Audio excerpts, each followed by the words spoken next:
Moving on down that Muscle Milk Light label, we have now come to another fun one, Acesulfame Potassium. So let's find out what acesulfame potassium is.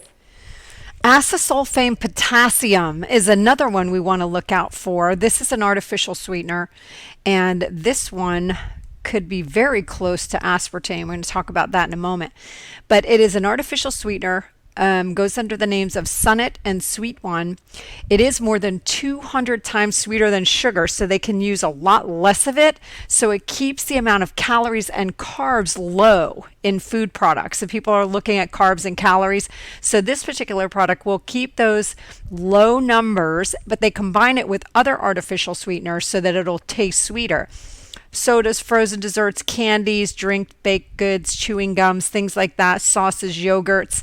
And also the key difference between aspartame and acesulfame potassium is that aspartame isn't stable under heat and high pH, so it isn't good for baking foods and it isn't good for long shelf lives, whereas acesulfame potassium is stable under heat and it keeps food on the shelves longer, which is clearly what big food wants to do. They want to keep that food on the shelf as long as possible. Now, this particular sweetener can cause weight gain and shifts in the gut microbiome, which I preach a lot about the microbiome because it is the seat of our health. Everything starts and ends with the gut. We have lots of gut problems. We have lots of health problems.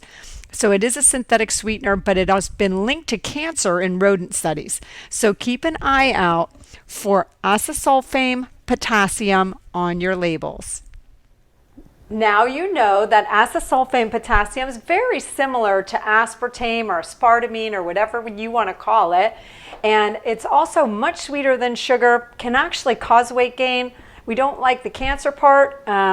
They're saying right now in animal studies you can see that it's causing cancer, but always for that longer shelf life. So keep an eye on all these ingredients and all these processed foods. And I can't tell you enough to just eat real food. We'll see you in the next video.